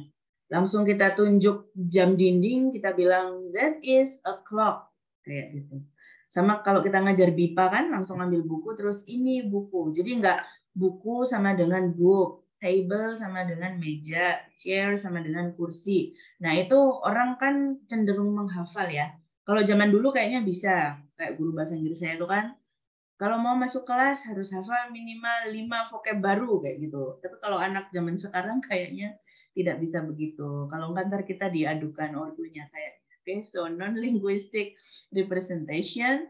So you better just point out the stuff, langsung ditunjuk itu apa, langsung sebut aja book, clock, table, chair, itu akan lebih mudah buat anak-anak untuk mengingat. Itu nanti dia akan acquire itu tadi ya. They are learning, but they will be acquiring because you get them to get used to the English environment. Dipaksa terbiasa dengan. Oh, dan ingat jangan dicampur-campur gitu. Kadang-kadang kan banyak praktek itu sih sebenarnya kan kalau kurang baik ya kalau menurut teori SLA kayak ayo shoe-nya dipakai dulu, jangan running-running, hal-hal seperti itu kan. I still see some people do that. Secara SLA itu nggak baik, tapi kalau bisa dikurangi ya. Okay. Cues, questions, and advance organizers. Ini ya seperti tadi memberikan pertanyaan, kisi-kisi, dan juga mengorganisir secara advance. Misalnya kita taruh benda bersamaan, and then we will ask them to make a sentence. Mulai mengorganisir kumpulan kata-kata itu tadi. Jadi ini bisa dikatakan urut ya, dari awal kita ngomong mau menjelaskan apa, lalu dijelaskan sampai vocabnya dulu, dan sebagainya. Cooperative learning, ini yang dipraktekkan sama Pak Syarif tadi. Kooperatif, jadi setiap anak berkorporasi, entah itu yang advance, yang intermediate, atau yang low proficiency, they work together. Kooperatif, kolaboratif. Summarizing and note-taking, kalau sekarang kayaknya jarang banget. I don't know if it is in primary school, but if it is in the university, kalau saya ngajar on-site, ayo anak-anak dicatat dulu tuh mereka foto. So it's like, yeah, it's very hard. I mean, like I know writing is so old school, jadul banget, tapi it trains your cognitive brain gitu ya. Jadi kalau menulis itu akan membuat kita ingat gitu daripada foto. Jadi sebisa mungkin memang saya paksa nulis sih kalau anak-anak itu, summarizing and note-taking. Homework and practice, of course, dikasih PR-PR. Reinforcing effort and providing recognition. Ini sepertinya Bapak Ibu semua udah tahu ya, sudah biasa. Kalau dulu kan kita yang di-highlight itu kelemahannya. Nggak ngerjakan PR, suka telat, dan lain sebagainya. So, starting from now, we should try to ignore those behavior, But once they start to behave nicely, we have to recognize that will change a student better. Biasanya kayak gitu. So one of my son's friend back in Sydney, very naughty, like very naughty. Tapi gurunya cuek aja sih. Dia senakal apapun selama dia nggak menyakiti, memukul atau apa, biasanya sama gurunya itu nggak diperhatikan gitu. Tapi sekali dia berbuat baik, langsung hari Jumat itu dia dapat bintang sebagai Student of the Week. Ganjarannya adalah being nice to his friend on Thursday. Gitu aja sebenarnya. Tapi setelah itu, that kid is changing gitu ya. Yang salah dari pendidikan kita adalah kita selalu disoroti atas kesalahan, kayak nggak pakai sabuk, sepatunya nggak hitam, nggak bawa topi. Tapi untuk anak-anak yang selalu tampil rapi, formal, nggak dapat ganjaran apa-apa, cuma dianggap biasa aja ya karena itu aturannya. Nah, padahal ketika anak itu diperhatikan karena kejelekannya, dianggap itu perhatian gitu. Jadi kejelekannya itu dia ulang-ulang lagi. So we can try to ignore and then provide recognition and reinforce effort. I know it's very hard to do. Me myself, saya sendiri nggak sebaik itu juga. Kalau udah kesel banget ya marah sih sama aja. Yes, Bu Rodia, please, if you want to share. Yes, Ibu, I would like to share related to reinforcing effort and providing recognition. As you said that our education system, or let's say here, it's the condition education at this moment in Indonesia. We do not, we try to recognize the mistakes of the students, but we do not appreciate for those who have been, do good, something like that. But now our government starts socializing the new things, what we call as positive culture. And even like before, dulu kan ada kesepakatan kelas, now they are having keyakinan kelas. So from class agreement become class belief. Use the positive words, menggunakan kata-kata yang positif, instead of saying tidak boleh, tapi kita tidak menggunakan kata-kata tidak. So we try to change the sentence into really positive sentences. Jadi kalimat or positive statements. Jadi lebih dirubah ke kalimat-kalimat yang positif. Dan itu government sekarang di kurikulum Merdeka ini sudah mengarah ke situ. Jadi ada new things about positive culture atau budaya positif and class belief itu. Jadi mungkin dimaksudkan untuk to change the previous education system, atau mungkin yang sudah mendarah daging di kita bahwa ketika mendidik anak-anak itu kita lebih ke arah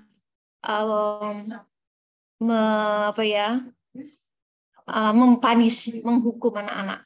Dengan itu mau verbal maupun dengan itu suatu tindakan. Nah, sekarang lebih dirubah ke arah itu tadi, menciptakan budaya positif di mana seluruh elemen sekolah, especially for teachers, itu harus mempunyai peran manager. Jadi lebih berdekatan ke anak-anak, menanyakan, dan tujuannya adalah mereka diajak bertanggung jawab dengan apa yang telah mereka lakukan. Memang it's quite hard because some schools we have a lot of students.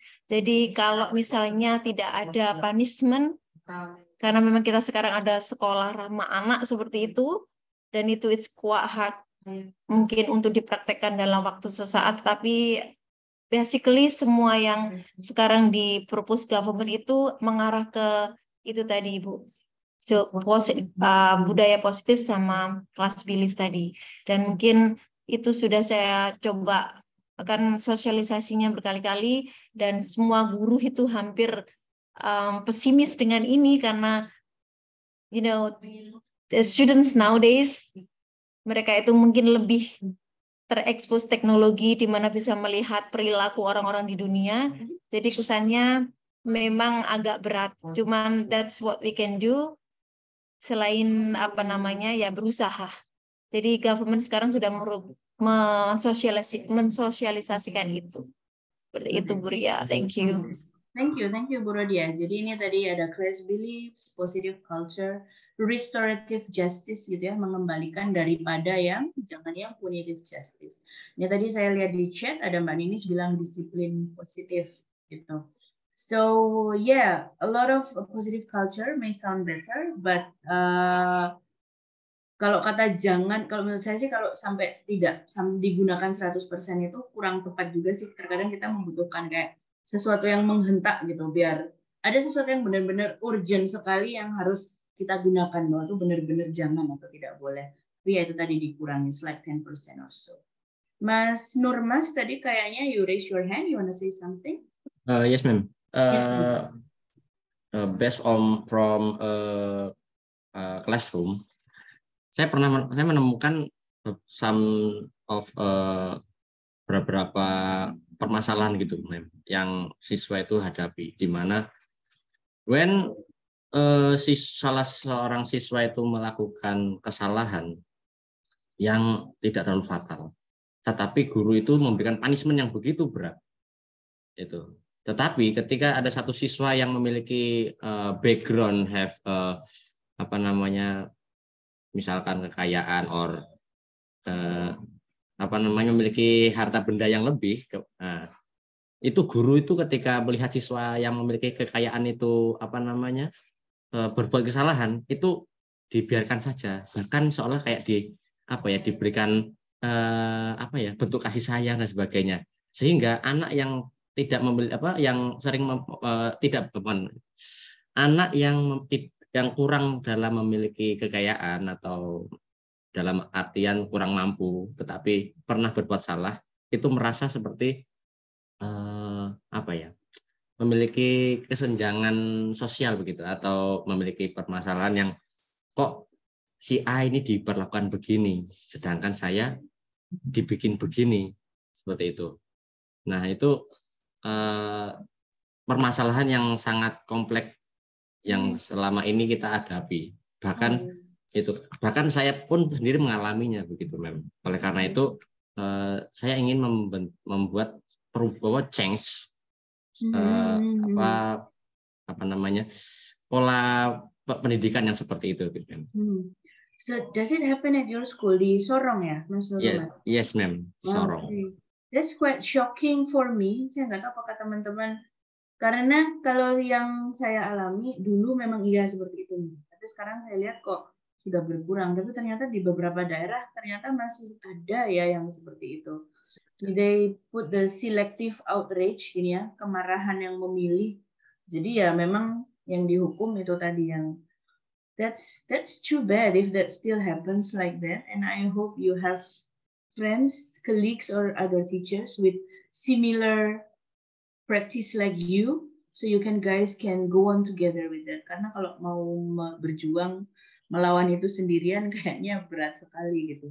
Jangankan di sekolah kan kayak if people have power or anything, it's like they can buy the law.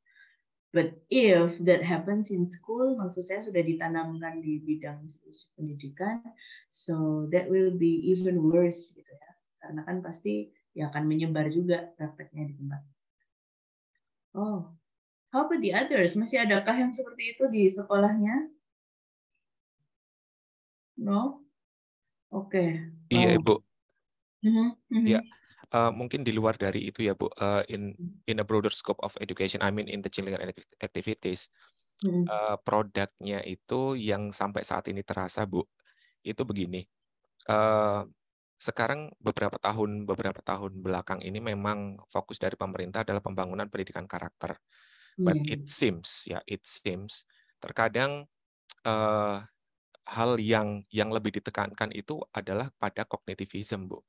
Artinya di knowledge ya. Itu yang biasa saya lihat, misalnya saya mengikuti training dari certain publisher gitu ya. Nah, itu kan pasti selalu memberikan daftar hadir di depan. Selalu memberikan daftar hadir di depan. 3-4 kali saya amati. Kemudian di tengah itu kan saya rasa ini semuanya adalah educators yang datang. Karena publisher juga orang-orang yang berkutat di education, kemudian orang-orang yang datang adalah para guru. Kemudian di tengah seminar itu atau workshop itu, kemudian mereka memberikan posting pertanyaan dan memberikan hadiah. Gitu ya. My question is just why? Kenapa tidak yang datang pertama, datang kedua, dan datang ketiga as a discipline ya? Mereka on time, sangat on time. Itu kenapa mereka tidak mendapatkan hadiah rather than only in knowledge? That's my big question. Ya, itu mungkin produknya terasa sampai sekarang ya. Yeah. I never thought about that. Thank you very much, Mas Dino. It's the points to take out for me as the organizer of American Corner gitu ya. Ya memang rata-rata datang tepat waktu kalau itu. Tapi ya saya baru sadar kalau yang dikasih itu yang nanya, yang ini. So yeah, why don't we have like for the first in time attendance gitu ya. Oke, thank you. Karena dia mendarah daging itu tadi, jadi kadang tidak sadar. Thank you for the information. We'll try to incorporate that. Okay, nice. I really like this class. I mean, like, we should share everything and we can do better. Being the game changers together, gitu ya. Generating and testing hypothesis, ini yang saya bilang tadi. So, let's go back here. Saya bilang bahwa kelas itu adalah theory plus research. So yeah, you can put hypothesis. Bapak Ibu tadi sudah melakukan, saya rasa kok kayak gini ya, kok anak nggak kayak gini ya. So sometimes you can test. Kalau anak saya perlakukan begitu, kira-kira hasilnya akan seperti apa. And then kayaknya ini udah yang terakhir. Oh, the last. Identifying similarities and differences. Ini yang paling terakhir. Jadi perbedaan anak-anak itu apa, kesamaannya bagaimana. Ini bisa dibilang yang awal ini memang sangat kognitif sekali, makin ke sini ini makin yang pendidikan karakter tadi. So maybe you can tailor these classroom instructions and adjust to what works in your class. Kalau misalnya anaknya lebih suka di-reinforce dulu, baru dikasih kooperatif, setting objektif, dan lain sebagainya, yes, you can do that. Of course. Okay, next. Using physical presence in class, karena kita secara digital, jadi nggak bisa dipraktekkan. Nah, tapi ini kalau di kelas nanti Bapak Ibu jangan lupa menggunakan proximity. Proximity ini jarak gitu ya. Jangan terlalu dekat, tapi ya jangan kejauhan. Kalau diingat-ingat dulu kadang waktu sekolah ada nggak nyaman gitu kan, ada guru yang sukanya ngomongnya dulu kedekat gitu. Lagi kadang terus sambil pegang pundak, pegang apa. Proximity. So please mind your space. Karena sekarang juga udah lebih paham kayaknya. Appropriacy. Ketepatan, kepantasan, what's appropriate, what's not. It can be very diverse, every institution. Misalnya di sekolahnya Pak Dino boleh pakai kaos atau apa, mungkin lebih casual, tapi di sekolah lain tidak boleh, nah ini diikuti. Movement, of course. Gerakannya yang paling sering saya temui adalah, kalau dulu ya, duduk aja di meja guru dari pojok kiri depan atau pojok kanan depan gitu kan. Jadi tidak mengakomodir seluruh anak. So make sure that you move around, maju ke depan, ke belakang, dan sebagainya. And then contact, of course. Saya dulu punya guru yang kalau ngajar mesti lihatnya ke atas. Jadi sambil melihat ke langit-langit gitu kayak.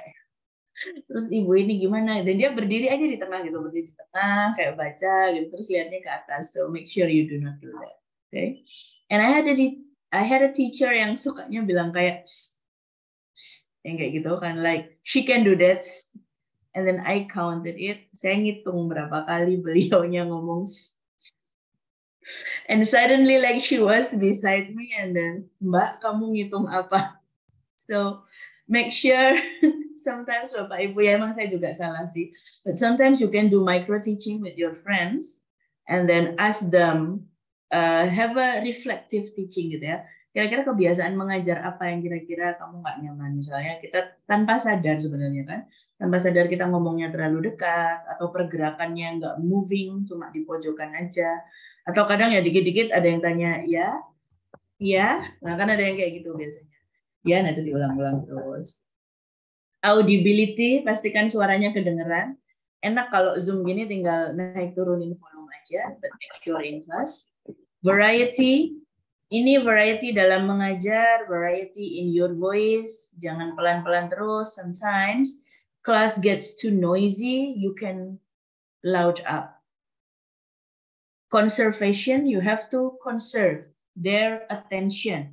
Kalau dikira sudah bosan atau apa, Bapak Ibu jangan lupa siapkan ice breaking yang banyak. Silahkan dicari di Google, itu banyak ice breaking for English classes atau mini games for English classes. Jadi ketika dikira-kira anak ini sudah bosan atau sudah apa, kayak time out games, nah kayak gitu boleh. Kalau saya game yang paling gampang adalah every kid has to write down one unique fact in a sheet of paper. One unique fact itu dikumpulkan di sebuah kotak gitu ya. Jadi ketika udah 15-20 menit anak-anak udah rame, udah bosan, saya langsung keluarkan satu fakta unik. Terus teman-temannya suruh nebak gitu. Kira-kira saya bacakan keras-keras yang kira-kira yang fakta uniknya ini siapa gitu. And both of them get candies misalnya. Yang bisa jawab dapat permen, yang nulis fakta unik tentang dirinya dapat permen. Itu aja sih. Lalu setelah itu mereka udah konsen lagi, terus balik ke pelajaran. Jadi kalau nyari mini games kan nggak mungkin kita games terus. Itu fakta unik itu paling gampang. Jadi dikit-dikit kayak keluarin kertas. But that only last for 2 or 3 meetings. Meeting keempat udah harus ganti game. Karena kalau nggak, anak-anak udah tahu lagi sih. Udah kayak, ini lagi, ini lagi. And then marking, of course. Kalau udah kasih nilai, jangan lupa marking, assessment, dan sebagainya. But using your physical presence harus benar-benar clear. Right, here. So, in learning language, saya minta Bapak Ibu dan teman-teman memperhatikan ini dulu, approximate time frame. 0 sampai 6 bulan, 6 bulan sampai 1 tahun, dan lain sebagainya. Ini, menurut Anda sekalian, ini waktu apa? Apakah usia, atau rentang waktu belajar, atau bagaimana? Approximate time frame. Usia atau bagaimana? Silahkan. Anyone wants to try to answer? Yeah, Bu. Can I answer? Yes, sure. In my opinion, it is the time for the learners is really learn the language. Jadi waktu ketika mereka benar-benar belajar itu kalau di total misalnya selama 1 tahun itu bisa jadi mereka nggak belajar bahasa itu selama 1 tahun, mungkin cuma hanya 2 bulan atau 3 bulan dan seterusnya. Right. Okay, brilliant. So that's the correct answer. Jadi benar ya jawabannya Mas Ervan. Jadi ini bukan usia.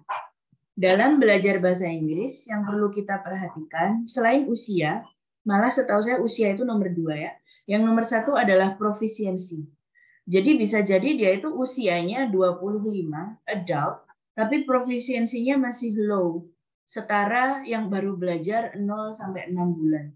Jadi ini adalah lama belajar.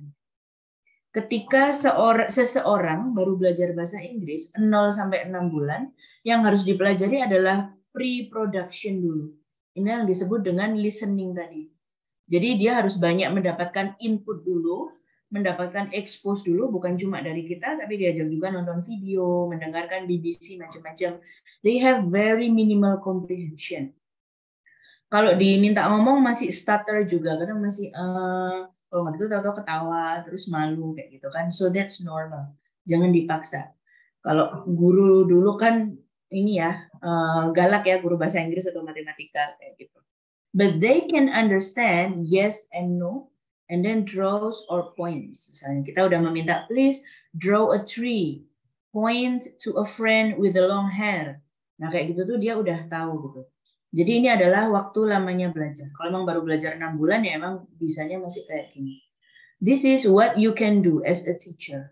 Show me which one is Pak Syarif misalnya. Circle the biggest house. Where is, who has. Yang penting dia di-expose dulu lalu paham. Jadi bisa jadi nanti mahasiswanya umur 35 tapi kemampuannya masih sekitar ini ya nggak apa, karena emang masih itu. Nah yang susah itu kalau misalnya dia biasanya usia SMA gitu ya. Usia segitu kan lagi pencarian jati diri gitu. Malu-malu, nggak mungkin mereka mau main game macam-macam gitu. Tapi mau diajak ngomong verbal secara konten mereka juga belum mampu. Tapi kalau diajak main game udah nggak seantusias anak SD. Nah, hal-hal yang seperti itu yang harus kita cari jalan keluarnya. Salah satunya dengan mini games itu tadi. Or try to get into their world. Misalnya lagi suka apa sih anak sekarang itu kan kayak Korea, kayak begitu. Ya, you can make a debate about that. Misalnya grup mana yang lebih keren, Blackpink atau 2NE1, kayak gitu aja udah heboh. right? Okay, so you have to really dive into the students' world. Okay, early production.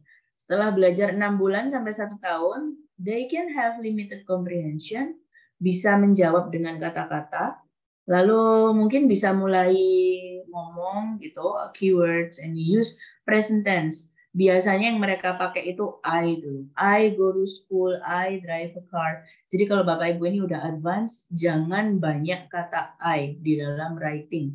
Apalagi nulis motivation letter atau apa, karena I itu adalah bentuk paling basic tentang production.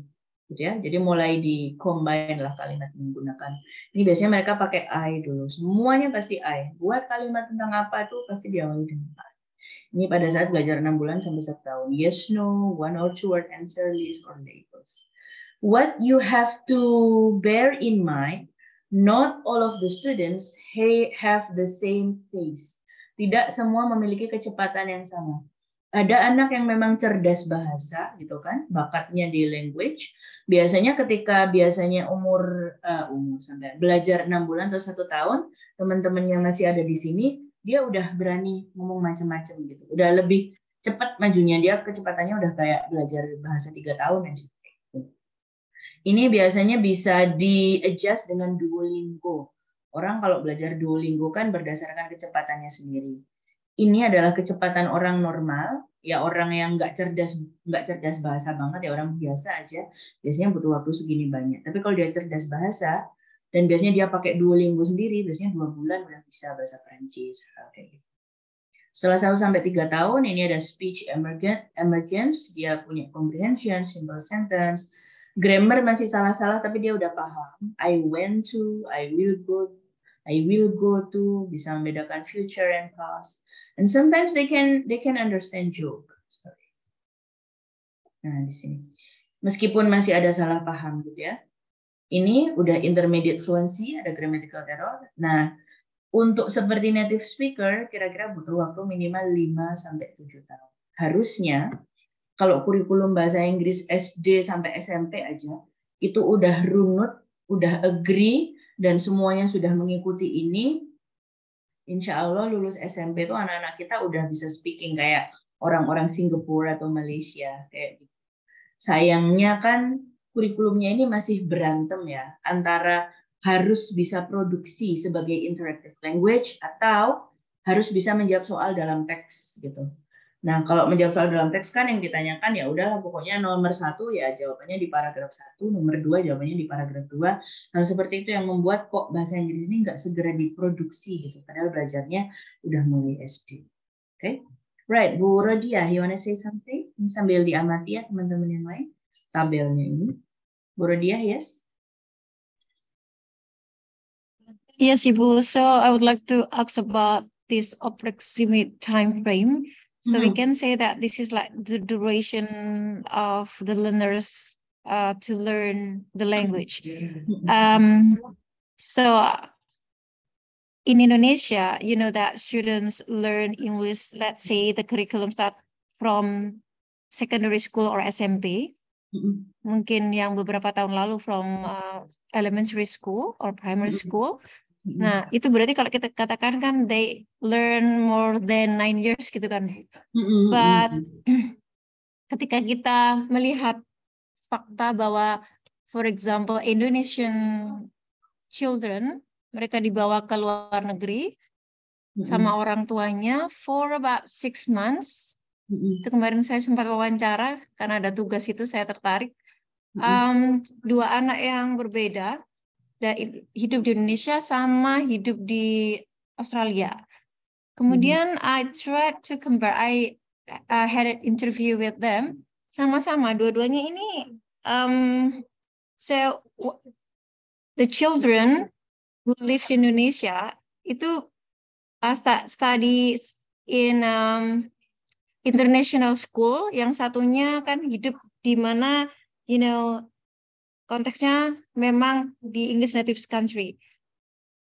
Berarti kita bisa katakan ini dua-duanya ini lumayan bagus, cuman yang satunya memang vocabnya native banget, yang satunya tergantung input yang mereka dapatkan di Indonesia.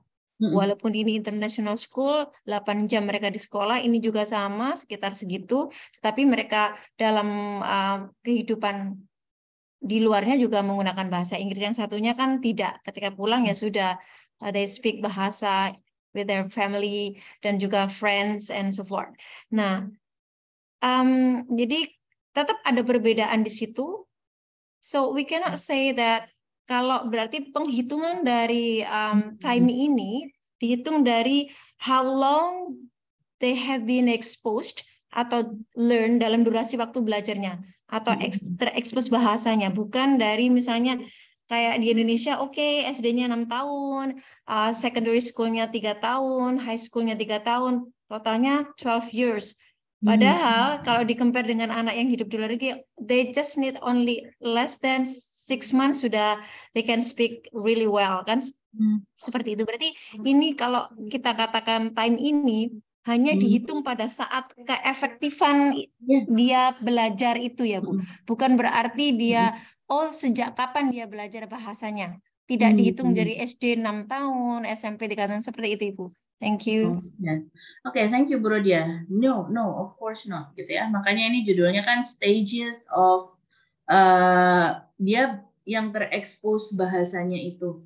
Jadi bukan waktu belajarnya di sekolah. May I say orang-orang yang les di Pare itu kan kadang lesnya cuma 1 semester aja kan, 6 bulan. Nah tapi atau bahkan ada yang 1 atau 2 bulan kurang dari itu. Tapi mereka kan tidak ada beban lain. Mereka memang pergi ke sana untuk les, nggak ada tugas kuliah lain. Motivasinya juga lebih beda, memang untuk belajar bahasa Inggris. Nah, biasanya pulang dari sana, mereka akan lebih pintar. Nah, hal seperti itu, speakingnya langsung produce, dan lain sebagainya. Tidak bisa dibandingkan dengan bahkan anak yang jurusan bahasa Inggris, yang belajarnya itu 4 tahun. Gitu. Tapi kan expose-nya itu tidak se-full anak-anak yang mungkin les di Pare. Karena mereka sampai bangun tidur, belanja, macam-macam, semua dipaksa berbahasa Inggris. Tapi kalau anak jurusan bahasa Inggris, meskipun belajarnya 4 tahun, tapi kan ya cuma itu tadi 16 kali pertemuan, atau ada berapa SKS, belum lagi tuh SKS yang lain ada tugas-tugas yang berkaitan dengan pendidikan, metodologi, dan teman-teman. So here are the normal time for exposure. Biasanya kalau mau seperti ini ya rutin 1 hari 8 jam, lalu itu digemblengnya sampai 6 bulan gitu. Atau paling enggak 1 minggu 40 jam lah, hitungannya dia seperti itu. So it's like Monday to Friday, 8 to 5, 40 jam seperti itu. Nah otomatis seperti tadi juga yang saya bilang, kalau di Indonesia ini kurikulumnya belum agree, kurikulumnya masih tekstual sekali, dan anak-anak ini juga masih harus berpacu, selain belajar bahasa Inggris kan mereka ada tugas-tugas lain, ada tematik, PPKN, muatan lokal, bahasa Indonesia, dan lain sebagainya. Nah itu kan otomatis nggak bisa bahasanya tuh fokus bahasa doang. Seperti itu. Dan yang tadi kecerdasan bahasa itu juga mempengaruhi. Kira-kira begitu jawabannya Bu Rodia. Mas Daniar, please. Yeah, ma'am. I ever read that input for the student from the teacher, input in English, I mean, input language is important. And the closest input for the student is from the teacher, from us as the English teacher. But in the other hand, when I try to give them input, I speak in English when I am teaching. But the case is they don't understand what I say. So how I supposed to do to deal with that? Yes, right. Okay, so it's very dilemma. Thank you for the question. Gitu. The case now is that kalau kasus kita dulu kan bahkan gurunya pun tidak berbahasa Inggris gitu kan ya, ngajarnya pakai bahasa Indonesia. But the teacher now are more competent, they can speak English, they're far better than the teachers long time ago. But the case is student don't understand. Sometimes they giggle. Kita ngomong bahasa Inggris mereka kayak cekikikan kayak apa sih gitu. But if we force, nanti itu juga menyalahi tujuan utama kurikulum gitu. Kita maksa ngomong terus, anak-anak nggak paham, nggak memperhatikan, akhirnya UNAS-nya malah dapet jelek, kayak gitu kan. The best thing that we can do is we set the time frame. Jadi misalnya pelajaran bahasa Inggris itu kan katakanlah 60 menit gitu ya, 1 jam pelajaran 30 menit. Make an agreement with your students saya akan ngomong full bahasa Inggris selama 20 menit misalnya. 10 di awal, 10 di akhir. Di tengah-tengah ini, I will use mixed language or bahasa Indonesia. Jadi hanya karena anak-anak itu tidak paham atau they giggle and then we give up. I know it's very hard, but you can do it gradually. Pertama-tama mungkin kayak Pak Daniar nanti mau ngomong bahasa Inggris 15 menit setiap akhir pembelajaran. Kalian dengarkan ya, gitu. And after you explain in bahasa Indonesia, mungkin summary-nya bisa dalam bahasa Inggris, so they can still understand.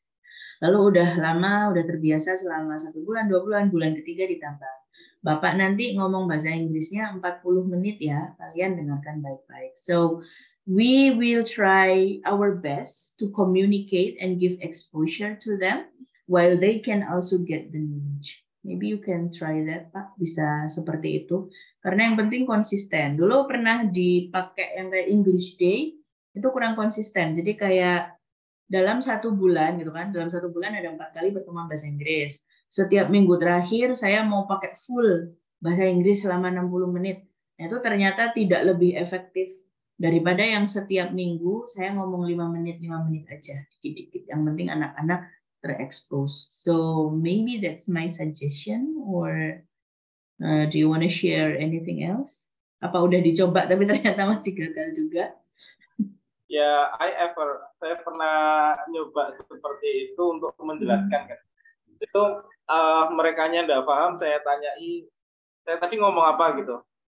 Terus merekanya, saya juga nggak paham, Pak, Bapak ngomong apa? Aduh, mati saya. Habis itu saya harus ulangi lagi penjelasan dari awal. Oh, oke, gitu. Ya, karena untuk proficiency mereka itu tentang bahasa Inggris memang rendah, karena memang anak-anak SMK jurusan teknik memang kebanyakan dari mereka memang bahasa Inggrisnya juga masih rendah gitu. Nah, makanya dari itu kalau misalkan saya ingin menggunakan 10 menit misalkan di awal untuk menjelaskan sesuatu dalam bahasa Inggris, takutnya mereka nanti malah justru karena aku tak paham, ya udah terserah Bapak ngomong apa.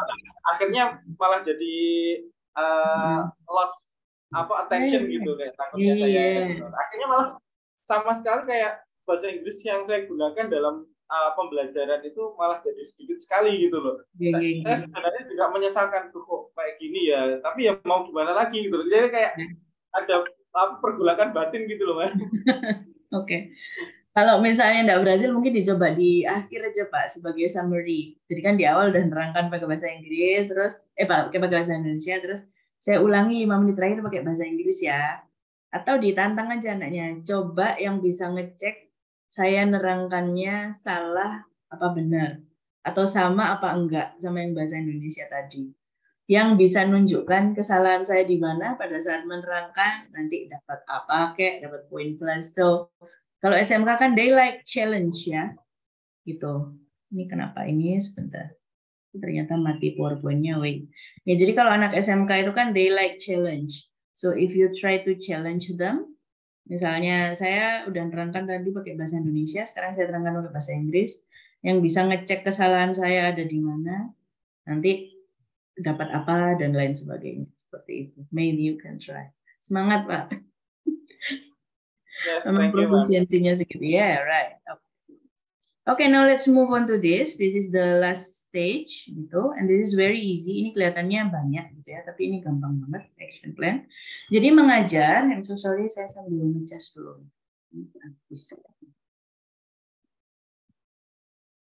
Oke, jadi pada saat mengajar ada 2 hal yang harus kita lakukan. Yang pertama, planning. And of course, the action. Nah, di dalam planning, jadi action plan itu ada 2 ya, planning sama action. Setelah direncanakan baru diaksikan, sama seperti tadi, syllabus design followed by the methodology. Dalam planning ini ada pre-planning, engage, study, activate. Pokoknya kunci ngajari itu ESA, E-S-A, engage, study, activate. Di dalam Google Drive-nya ada bukunya Jeremy Harmer. Di situ ada banyak sekali contoh kegiatan yang engage, study, activate. In planning a lesson, ini yang ditanyakan Pak Dino tadi, you have to have aims, variety, flexibility. Tujuan ngajarnya ini apa dulu? Lalu ini divariasikan saya ngajarnya nanti mau nyalakan video dulu, habis itu saya terangkan, terakhir saya cek pakai game. Nah, tapi harus juga fleksibel. Kalau ternyata mau nyalakan video, terus LCD-nya nggak bisa, berarti saya harus ngapain. Nah, di dalam planning harus dipikir sampai sedetail. And then in the action, how are you going to teach? Apakah full ceramah seperti hari ini tadi, atau dicampur dengan teknologi? And then what are the activities for student? Action plan ini ada 2. Bentuknya ESA, engage, study, activate, ini ada macam-macam. Yang pertama ini yang lurus aja. Engage, study, activate. Kita engage dulu, kita kasih gambar, video tentang robot gitu kan, anak kecil kan sukanya itu ya. And then study-nya itu isinya. Kita mempelajari simple aja tentang can sama can't. Robot bisa apa, robot tidak bisa apa. Nah, kayak gitu. Ini sekalian bisa dimasukkan grammar kan. Kalau can tidak boleh diikuti dengan apapun. Nggak ada s, nggak ada in, dan lain sebagainya. Can temennya ada banyak. Ada will, ada may, ada shall. Kayak gitu. And then here you activate the students. Bentuk mereka jadi grup. Suruh gambar aja biar seneng kan. Gambar robot. Robotmu, what your robot can do and what your robot can't do. Kalau misalnya Bapak Ibu mau ngajarkan sekalian dengan modal yang lain, boleh. Pakai will, pakai may, pakai should. Nah, itu engage, study, activate. Ini yang paling gampang, paling dasar. Bentuk ESA yang lain, nah ada yang kayak gini. Habis engage, disuruh dulu. Ini yang kayak di-share sama Mbak Ninis tadi. So engage, langsung aja kasih mereka video pertanyaan atau have you ever heard about, karena biasanya kalau udah agak besar suka kalau ditanya tentang gitu. Kamu suka mana, pear apa apel? Okay. After you engage, you directly activate. Langsung disuruh berkegiatan. Selama berkegiatan ini mereka melakukan study. Ini juga enak. Jadi langsung kita bentuk kelompok, kita yang keliling di situ sambil anaknya tanyakan, Bu, ini kalimatnya salah apa benar, dan lain sebagainya. Ini jalannya bolak-balik. Study, activate, study, activate.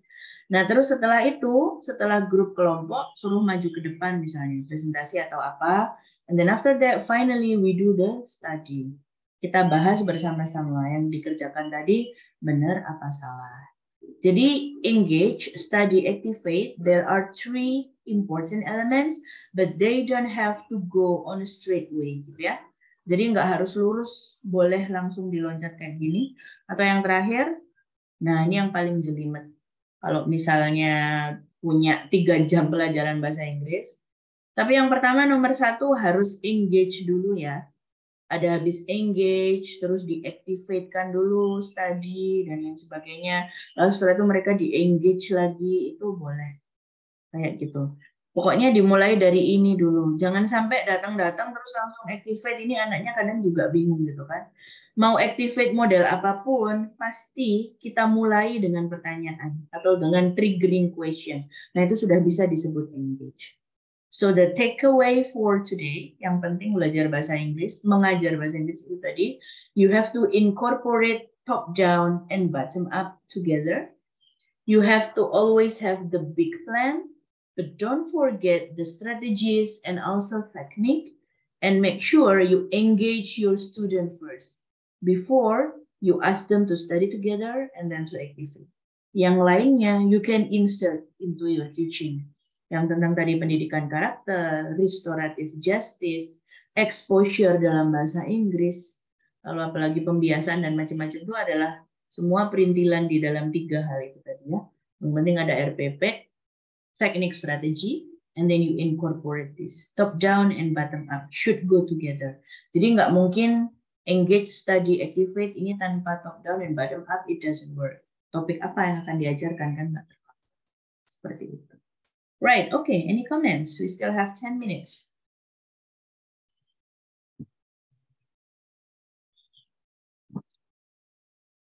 Any comments or sharing? Atau ada yang pernah ngajarnya yang jelimet kayak ini?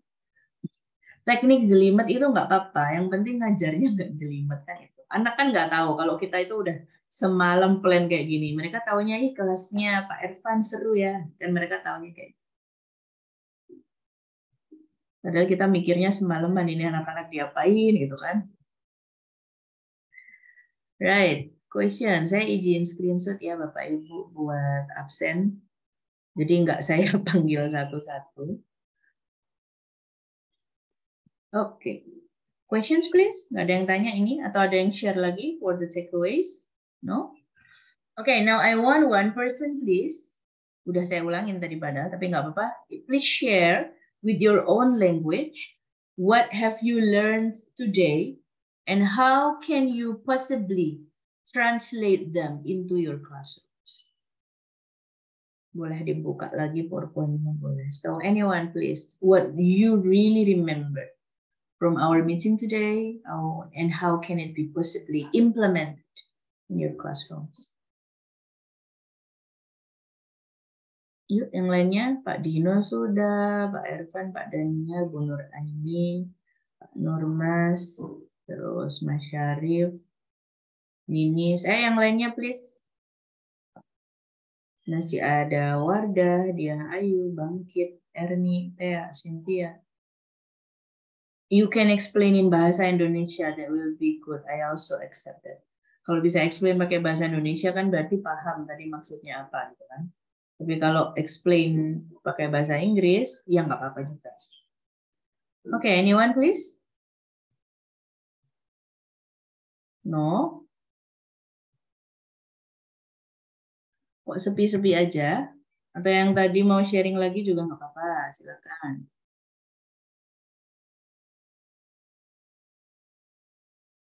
No, atau bingung nih, saya jadi nggak enak nih. Apa tadi saya cerita panjang lebar, akhirnya nggak ada yang masuk kan?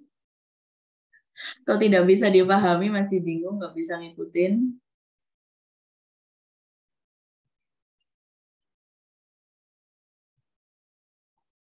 Oh iya, Mem, izin bertanya, Mem. Oh, bertanya. Oh, oke. Saya suruh summary, akhirnya bertanya. Yuk, monggo. Gini, Mem. Di Sorong itu kan tidak seperti yang di daerah Jawa begini, Mem, yang sangat sangat disiplin, memiliki disiplin yang luar biasa gitu. But mereka itu sebenarnya interest untuk belajar lebih dalam bahasa Inggris. Tetapi tenaga pendidiknya seperti gurunya juga itu kurang mensupport daripada apa yang mereka yang mereka inginkan gitu kan. Dan terkadang itu siswa itu mengalami semacam